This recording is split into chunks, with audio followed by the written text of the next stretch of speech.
Hey there. Today's topic is don't be fooled by this so-called relaxation or chill time. You have probably noticed that there is an urge for us humans, whether it's after a long day or during the breaks of the long day, maybe a little bit stressful day, an urge to pick up a phone and engage in digital or virtual entertainment, to ease off, to switch the focus, use the phone, scroll, watch videos, entertainment. What if I told you that this activity is not what we think it is? On the first thought, it might be like a good idea, or you can say, hey, but I've done this for a long time and I can tell you that this helps me to relax. Stay with me. What I have noticed through self-observation is that when we use our phone just to like the so-called chill or have entertainment and doze off and switch the focus, what it does is it doesn't actually help us to relax. What it does is when we consume this digital content, especially when it's not meaningful to our life's work or something else very like practically useful, what it does is our mind gets even more cluttered, our mind gets more disorganized, and we get more numbed out. So often there is a thought that, well, I feel anxious, so I'm gonna just scroll until like this uncomfortable feeling disappears. It's numbing out, it's a coping mechanism. At first we might think that this type of activity, consuming digital content, helps us to ease our anxiety or stress of the day, but actually what it does is it recreates this anxiety cycle. Like, it keeps us anxious. Why? Because through this consumption of this content, we keep our brain stimulated. So this is a key moment or distinction here. It's not that we seek, our brain or mind seeks to relax or chill. What it does is it seeks stimulation through all of these content, and so stimulation. And when we keep consuming, our brain keeps stimulated and stimulated and stimulated and overstimulated. And if you live in today's world and you've had contact with children, you've probably noticed when they watch too much digital content or cartoons, like you can notice that they have changed. They have become more neurotic, more anxious, more aggressive, less nice, less kind, that kind of stuff. It's because of this. Like this type of thing can cause even more irritation, even more impatience, even more anxieties come up.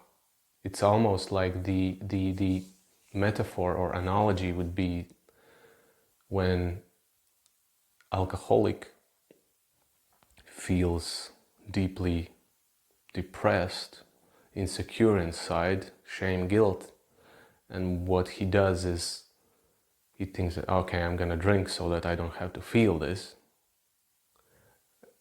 For a brief moment it helps to suppress down, but after he drunk, even more shame and guilt and depression comes that, about drinking, because there is part of him that knows like, this is not right, I shouldn't be doing this. It's like, this is not helpful, this is not healthy for me and also for others. When you choose to keep engaged in the content consumption, it recreates anxiety, because you choose in that moment often to suppress what actually wants to come up, unprocessed, unacknowledged feelings from within,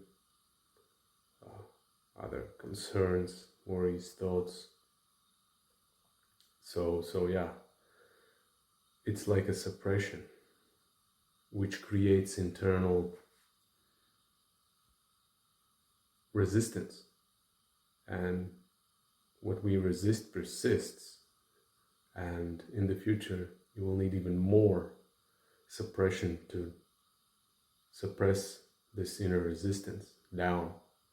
Same with alcohol. You could say, and we are required to numb ourselves out with even bigger, stronger dosage.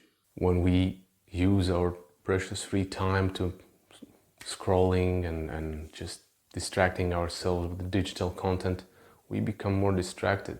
Our life becomes more distracted and more chaotic and more hectic, less organized. When we keep consuming, our mind doesn't ease off, because it is given food, new data, new information, like to process, so it gets overloaded with information. And there is no wonder why there is very little or no space for creative thinking, for peace. It's like it's too much. All of this pile of information needs to be processed. Part of the nature of our mind that wants to be constantly engaged, resolving problems, and so on. But in this case, we're not resolving problems through the stimulation. We're just feeding more and more data or information that is not contributing to betterment of our life. Often there are two types of thoughts or feelings. When there is an urge to consume this content, it's like either there is a perception that the current reality is boring and I want to do something more than this moment, or when we're not consuming, there might come up a uncomfortable, let's say, feeling or a thought within from us, and yeah, we might not feel eager to address that, and the quickest way is just to brush it away with another content. The thing is, when we're able to overcome this strong urge to keep our brain stimulated, we find ways to slow down in this moment and not to be sucked into this new train of stimulation. When we allow ourselves to ease off naturally from this urge, we will start to notice that actually there is part of us, within us, deep dimension, that will be very thankful for this decision. And this part will be thankful that we allowed it to come through. And actually we will feel peace, like real, genuine peace, fulfillment, contentment.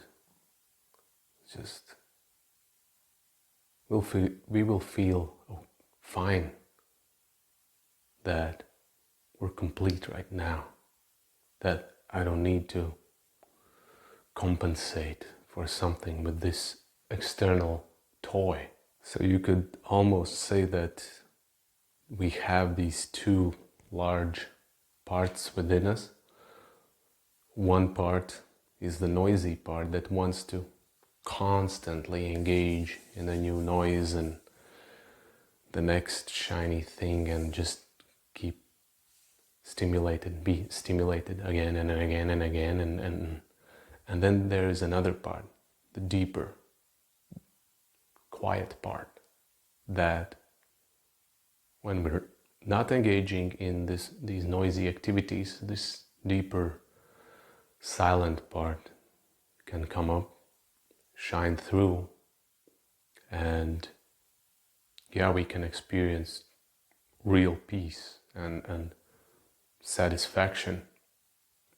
And this part is our wisdom, a deeper wisdom, divine wisdom also, that has a lot to say when we're not over bombarded with messages from everyday lives from different directions. It's like when we stop consuming these messages and we don't pay attention to them and don't focus on that, we create more space, more freedom, more peace, more balance, more health. There is less room for anxiety. And in this room, we're able to carry ourselves with all parts of ourselves, whether it's some uncomfortable truth coming up or some beautiful, loving revelations about ourselves and true wisdom. So my invitation is next time, notice when there is an urge to pick up the phone and mindlessly start to scroll or doing it I have noticed, and it's very scary for me in my life. It's sometimes it happens unconsciously even. And then after a couple of seconds I notice, whoa, what was that? It's like my body did this thing behind my conscious mind. It's it's conditioned, it's programmed. It's that deep ingrained through repetition. So starting to pay attention more, observing yourself, can help to slow down this tendency of being engaged in this content consumption. And this is similar with kids, raising kids, from what I can tell. The first hour will be maybe not even hour, first, I don't know how many minutes, 20, 30 minutes, depends on the day, time, I suppose. But the first moments will be the most difficult ones. Once we get past that, we're naturally allowing ourselves to ease into this deeper dimension, this silent dimension. Silent wisdom, silent peace. With the kids, it's similar. It's like kids might be frustrated. Why don't you give me screen time more than I want or right now? And once we are able to pass this storm, then kids naturally start to find other ways how to not only entertain themselves, but also how to play and have joy and interest in other activities. It's then their mind switches to different things. And with this practice, it's similar. It's if we can slow ourselves down in these critical moments when our mind is desperately trying to persuade us that, hey, you need to do this, you need to relieve yourself. It's then the true peace will come after that. This is pretending this is fake peace. It's like it's not a peace. It's like you keep adding up, you keep piling up more and more like digital junk. Like there is no space then for creative freedom to find also solutions for different obstacles, challenges that you experience in your daily life. It's like you become more stressed because there is no space, and then there is more pressure, and the solutions are not coming, and you're not in a flow, and sometimes your perception is also distorted, you know, not for what it actually is, and yeah, it's like it keeps us in a pressured state, in anxiety, in stress, when we keep consuming, consume. It's numbing out. It's not peace. When you choose to slow yourself down in these moments, like you will notice after a couple moments, you will start to feel a natural, like a breather. It's like,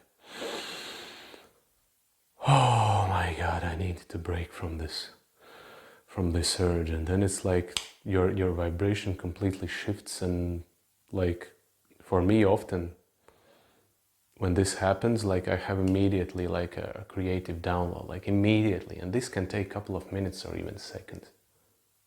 So and it's like my brain, my mind completely shifts to a different frequency, to a different radio station, and like I can come from a different state of being, different state of mind. And yeah, like there is much more to create. When we practice this, we will naturally become more connected with ourselves. We will be more in tune with our emotions, thoughts, our body, our values, our desires. There will be more clarity. It will be less mystery. There will be more awareness. So I wish you a good week.